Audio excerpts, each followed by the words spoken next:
मतलब अगर शरीर से इच्छा पूरी हो जाए तो फिर मन भटकता क्यों है? मन इसीलिए भटकता है कि वो जो चाहता उसे मिलता नहीं है ना। तो वो कब मिलेगा? जब हम वास्तविक प्रेम को समझेंगे कि असली प्रेम होता क्या है। तो अब हमें ये देखना है कि हम शरीर के तल पे जीते हैं या चेतना के तल पे जीते हैं, प्रेम के तल पे जीते हैं, हम कैसे जीवन जीते हैं। इससे ही डिसाइड होगा कि हमारी यात्रा पूरी हो रही है या हम वहीं रह रहे हैं जहां हमने जन्म लिया।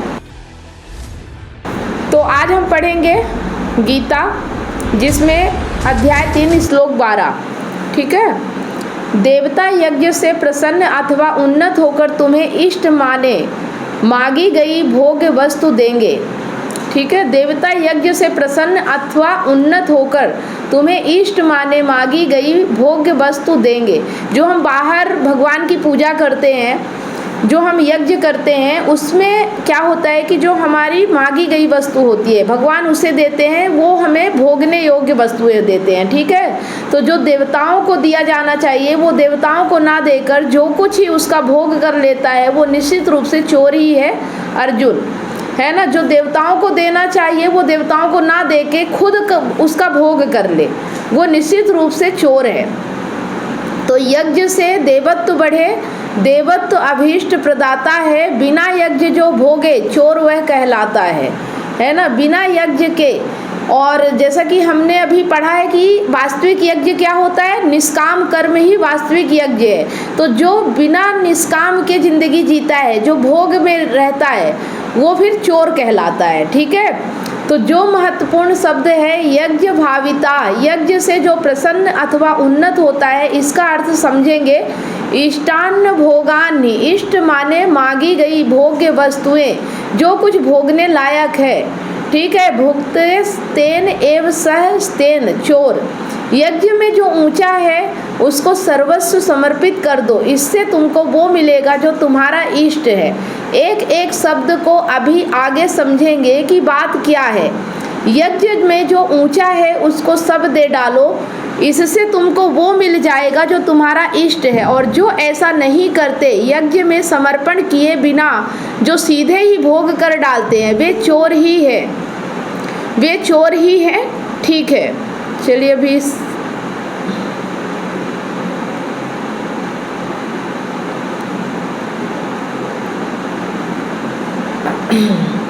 तुम अपनी पकड़ तो ढीली करो। अपनी पकड़ ढीली करने का ही नाम है देवताओं को भोग लगाना, है ना। अपनी पकड़ ढीली करना मतलब जो भी चीज़ हमारी कामनाओं से हम चाहते हैं उसे हमें समझना होगा। समझने और जानने से हमारी पकड़ ढीली हो जाती है।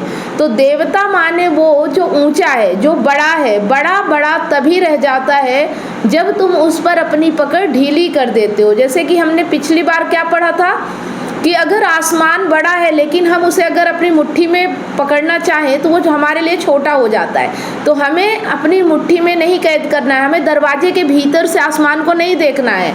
तो देवत्व हमें उपलब्ध इसलिए नहीं हो पाता क्योंकि देवता भी हमारे सामने आता है तो हम उसे भी अपनी मुट्ठी में पकड़ लेते हैं। जिसको आपने अपनी मुट्ठी में पकड़ लिया वो देवता बहुत छोटा हो गया। तुम अपनी पकड़ ढीली करो, फिर देवत्व से तुम्हें वो मिल जाएगा जिसकी तुमको गहन कामना है। और अगर तुम समर्पित किए बिना ही जो तुम्हारे पास है उसी का ही सीधे भोग करते हो तो चोर हो तुम। कहा क्या जा रहा है, क्या कहा ये जा रहा है कि तुम छोड़ दो। छोड़ने के फलस्वरूप तुमको जो मिलेगा वो तुम्हारी कामना पूर्ति कर देगा। तुम छोड़ दो, छोड़ने से कुछ ऐसा प्रकट हो जाता है जिससे तुम्हारी कामना पूरी हो जाती है। लेकिन अगर बिना छोड़े तुमने जो चीज़ पकड़ रखी है उसी का भोग जारी रखा तो बस चोर हो तुम। ठीक है। तो यज्ञ का अर्थ है हम समझ चुके हैं। और पिछले ही श्लोक में कृष्ण अर्जुन को समझा रहे थे कि तुम जब यज्ञ करते हो तो उससे देवत्व की वृद्धि होती है, और जब देवत्व की वृद्धि होती है तो उससे तुम्हारी वृद्धि होती है। और इस प्रकार तुम परस्पर एक दूसरे की वृद्धि करो। तो देवत्व का क्या अर्थ होता है हम ये भी समझ चुके हैं, यज्ञ पर हमने आज बात की है। ठीक है। तो ये चीज़ हमें समझ में आ गई है कि यज्ञ क्या होता है, अपनी पकड़ ढीली करने का मतलब क्या होता है, छोड़ने का मतलब क्या होता है। और जब हम देवत्व की वृद्धि करते हैं, मतलब जब हम यज्ञ करते हैं तो उससे देवत्व की वृद्धि होती है, और जब देवत्व की वृद्धि होती है तो उससे तुम्हारी वृद्धि होती है, ठीक है। और इस प्रकार तुम परस्पर एक दूसरे की वृद्धि करो। तो ये जो चोर शब्द आया है इसको थोड़ा समझते हैं। चोर कौन है? तो चोर की साधारण परिभाषा क्या होती है? जो पराई चीज को पकड़े वो चोर है, ठीक है। तो इशारा समझ रहे होंगे, मतलब चोर किसको कहते हैं हम आम भाषा में? जो अपने से दूसरी चीज को, मतलब जो पराई है, जो हमारी नहीं है, जब हम उसे पकड़ने की कोशिश करते हैं तो हम चोर कहलाते हैं, ठीक है। तो होते तो तीन ही हैं, हमने ये तो कभी कहा ही नहीं कि इसमें एक चोर भी होता है। तीन मतलब प्रकृति, अहम और आत्मा।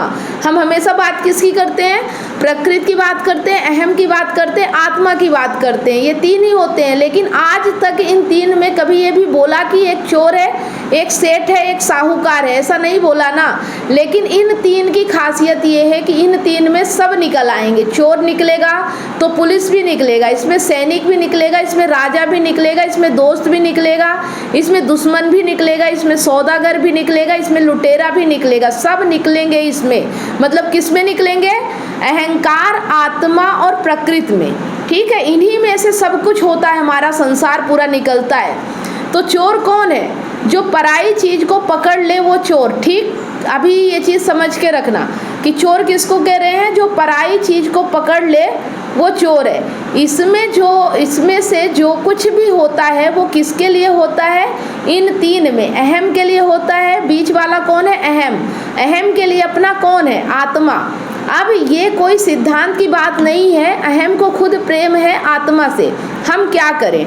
मतलब अहम चाहता तो आत्मा ही है, आत्मा से ही प्रेम है, सत्य से ही प्रेम है, लेकिन अहम को प्रकृति से क्या है? मोह है ना। अब ये समझिएगा कि अहम कहाँ है? बीच में है। प्रकृति है, अहम है और आत्मा है। तो अहम कहाँ आ गया? बीच में आ गया। लेकिन अब एक चीज यहाँ समझिएगा कि अहम चाहता तो आत्मा होना है, मतलब प्रेम उसको आत्मा से है, लेकिन मोह उसको प्रकृति से है, ठीक है। तो ये भूलना नहीं, एक से नाता है ना, प्रेम का, और दूसरे से नाता है मोह का। मतलब सत्य से प्रेम का नाता है और प्रकृति से मोह का नाता है ना। जो मोह है वो प्रकृति है और जो सत्य है वो आत्मा है, ठीक है। तो लिखे अच्छे से, ये तीन हैं, इनमें से जो दोनों हैं कोने वाले, दाएं और बाएं, अहम का नाता तो दोनों से है। जैसे एक गजल है ना कि एक तरफ उसका घर है, एक तरफ मैं कदा, सुना है मैं कहाँ जाऊँ होता नहीं फैसला। नाता तो दोनों से है। और उसी गजल में आगे आता है कि रिश्ता तो मेरा दोनों से ही है, नज़दीक का जाऊँ कहाँ होता नहीं फैसला। सुन लीजिएगा, बाद में हो सकता है जो मैं शब्द बता रहा हूँ ऊपर नीचे हो रहे हो। तो यहाँ पे देखिए, आप बीच में है, मान लीजिए आप बीच में हो, एक तरफ सत्य है और एक तरफ मोह है। अब आपको किधर जाना है ये देखना है ना। तो अहंकार जो होता है वो चाहता तो सत्य है, क्योंकि उसके शांति सत्य में ही मिलती है, लेकिन ज़्यादातर वो प्रकृति की ओर जाता है क्योंकि वो मोह में फंस जाता है ना। तो नाता दोनों से है, बस अंतर ये है कि एक से नाता है प्रेम का और एक से नाता है मोह का। एक से नाता है चेतना का और एक से नाता है तन का। प्रकृति से नाता है शरीर का और सत्य से नाता है चेतना का। इसलिए संतों ने फिर एक को बोला है नैहर और दूसरे को बोला है पी का घर। एक हुआ नैहर, नैहर माने वो जगह जहाँ कौन सा नाता है? देह का, है ना। नैहर कहाँ है? मतलब हम प्रकृति से ही जन्म लेते हैं, तो हमारी माँ होती है प्रकृति, तो क्या हो गया? मायका।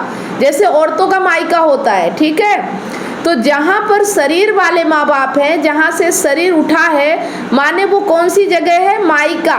नैहर माने पृथ्वी, शरीर तो यहीं से आया है ना। और दूसरा घर है वो जहाँ से प्रेम का नाता है, जहाँ पिया रहते हैं। फिर अब एक लड़की का जन्म जब उसके माता पिता के घर होता है वो उसका नैहर हो गया, लेकिन उसे प्रेम किससे होता है? पिया के घर जाने का, है ना। वो मायके में ही तो परमानेंट नहीं रहती, उसको पिया के घर जाना होता है। तो वहाँ से चेतना का रिश्ता है, वहाँ से तन का रिश्ता नहीं है। जहाँ से तन का रिश्ता हो वो मायका ही है।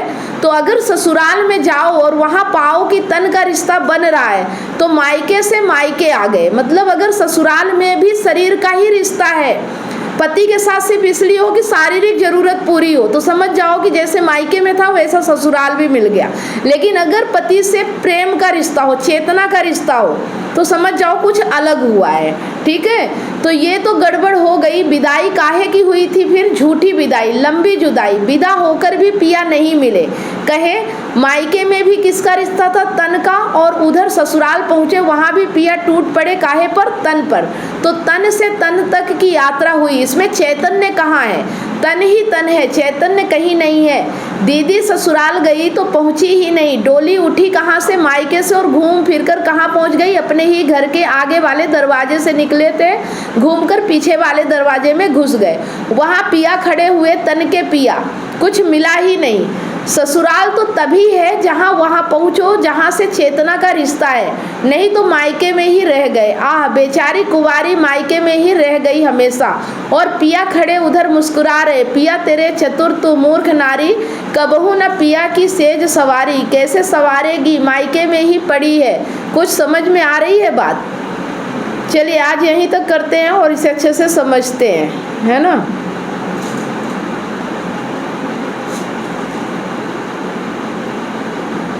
तो अभी जो हमने पढ़ा वो चीज़ समझ में आई कि चोर क्या होता है। मतलब हम कह रहे हैं कि जो बिना यज्ञ के भोग करे वो चोर कहलाता है। ठीक है, और ये क्या चीज़ है? तो हम बात करते हैं अक्सर कि प्रकृति है, अहम है और आत्मा है। तो जो व्यक्ति शरीर के तल पे जीता है, जिसको सिर्फ शरीर से मतलब होता है, वो व्यक्ति प्रकृति में ही जी रहा है। और प्रकृति क्या होती है? पराई होती है। मायका क्या होता है? पराया होता है ना। मतलब अगर देखा जाए तो जिसकी शादी हो जाती है, ससुराल चली जाती है, तो उसके लिए मायका पराया हो जाता है। लेकिन जब शरीर जन्म से, हमारा जन्म जिससे हुआ शरीर से हुआ, तो तन का रिश्ता हुआ। लेकिन अगर पिया के घर जाने के बाद भी तन का ही रिश्ता है, पति भी शरीर ही चाहता है, तो फिर एक ही हो गया ना। तो हम प्रकृति में ही रह गए, हम चेतना के तल पे तो गए ही नहीं। मतलब हमारा जो प्रेम होना चाहिए वो चैतन्य होना चाहिए।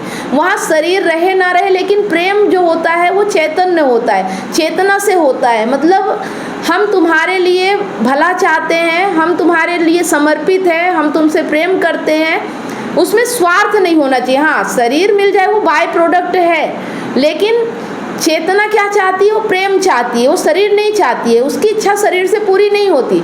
मतलब अगर शरीर से इच्छा पूरी हो जाए तो फिर मन भटकता क्यों है? मन इसीलिए भटकता है कि वो जो चाहता है उसे मिलता नहीं है ना। तो वो कब मिलेगा? जब हम वास्तविक प्रेम को समझेंगे कि असली प्रेम होता क्या है। तो अब हमें ये देखना है कि हम शरीर के तल पे जीते हैं या चेतना के तल पे जीते हैं, प्रेम के तल पे जीते हैं, हम कैसे जीवन जीते हैं। इससे ही डिसाइड होगा कि हमारी यात्रा पूरी हो रही है या हम वहीं रह रहे हैं जहां हमने जन्म लिया। मतलब हम मिट्टी से ही जन्म लिए और मिट्टी में ही मिल गए, हमारी यात्रा यहीं तक है।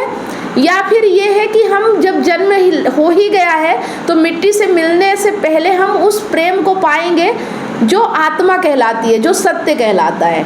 ठीक है, जो हमें पूर्ण रूप से संतुष्ट करता है, जो हमें शांति प्रदान करता है, जो हमें आनंद, जो हमारी हर बेचैनी, हर तड़प को शांत करता है। ठीक है, हमें किससे मिलना है? चलिए, तो अब बताइए क्या क्या चीज़ समझ में आया। यहाँ पे हमने यज्ञ की बात की, और जो प्रकृति को पकड़े वो चोर कहलाता है, क्योंकि प्रकृति मतलब पराई। तो जो प्रकृति में ही जी रहा है इसका मतलब वो चोर है। ठीक है, तो चलिए समझाइए मुझे भी थोड़ा सा। अभी मैंने आपको समझाया। राजेश जी आप बताइए, ध्यान से सुन रहे थे क्या? राजेश जी है ना। तो आज क्या समझ में आया और हमें अब कैसा जीवन जीना है? देखिए, हर रोज की जो भी हम चीज़ें पढ़ते हैं ना, उसे बस हमें अपने ऊपर अप्लाई करते जाना है, उसे समझ के और अपने जीवन में उतार लेना है। अभी तक हम जो कर रहे थे, अब हमें उस रास्ते को बदलना है। धीरे धीरे हम अपने आप को बदलते जाएंगे, धीरे धीरे हमारे जीवन में ऊंचाई आती जाएगी। ठीक है, ठीक है, समझ में आ रहा है तो अच्छी बात है। समझ में आ रहा है तो जीवन की बेचैनी, मन की उथल पुथल और ये सब शांत होना चाहिए, है ना। मन में एक मतलब एक तरह से हलचल नहीं होनी चाहिए। बाहर भले हलचल हो, लेकिन मन शांत होना चाहिए। समझ में आने का मतलब है कि अब हम समझ चुके हैं कि बाहर जो भी हो रहा है ये सब प्रकृति का खेल है ना। ये कोई बहुत महत्व देने लायक नहीं है। और हमारे अंदर शांति होनी चाहिए। अब हम प्रकृति को पकड़ेंगे नहीं, है ना, प्रकृति के साथ सहज रहेंगे, है ना। पकड़ने का मतलब है कि हम बांधना चाहते हैं, हम उसे रोकना चाहते हैं, जो हमें पसंद आ गया हम उसे छोड़ना नहीं चाहते। लेकिन जब हम छोड़ते हैं ना तो हमें वो मिलता है जो हमें वास्तव में शांति देता है, वास्तव में हमें आनंद देता है। ठीक है, तो अपनी पकड़ को ढीली रखना है। क्या आप अपने पार्टनर की बेवफाई से टूट चुके हैं? क्या विश्वास टूटने से आपकी ज़िंदगी और आपका करियर दांव पे लगा है? विश्वास की कमी, डिप्रेशन और अकेलापन आपको घेर रहे हैं। आप अपने हस्बैंड, वाइफ या सहकर्मियों पर भरोसा नहीं कर पा रहे हैं, लेकिन अब यह दर्द खत्म हो सकता है। मैं कमलेश सोनी पिछले 8 वर्षों से हजारों रिलेशनशिप्स पर काम किया है और कंसल्ट करके उनके साथ उनकी प्रॉब्लम पर साथ मिलकर जो भी समाधान हो सकता है हमने किया और 100% गारंटी के साथ समाधान मिला और आज वो खुशी से जीवन जी रहे हैं। और मेरा मिशन है आपको निराशा से निकालकर खुशहाल जिंदगी की ओर ले जाना। मेरा 90 दिन का विश्वास और रिकवरी सिस्टम आपकी ज़िंदगी बदल देगा। हमारे एक्सपर्ट्स कोचिंग, कंसल्टिंग और हीलिंग के साथ अपने रिश्ते में विश्वास और प्यार वापस लाएं, डिप्रेशन और अकेलापन से मुक्ति पाएं और अपनी मैरिड लाइफ और करियर को नई उड़ान दें। हजारों लोग मेरे YouTube चैनल और Facebook से प्रेरणा ले चुके हैं, लेकिन व्यक्तिगत कंसल्टिंग वो चाबी है जो आपके रिश्ते का ताला खोलेगी। आज ही कदम उठाएं। 7697572249 पर व्हाट्सएप करें या लिंक पर क्लिक करें और अपॉइंटमेंट बुक करें और हमारे 90 दिनों के वर्कशॉप से अपनी ज़िंदगी के निराशा को खुशहाल ज़िंदगी में बदलें। आपका रिश्ता हमारे लिए मायने रखता है। आज ही एक्शन लें और अपनी खुशहाल ज़िंदगी की शुरुआत करें। Click now.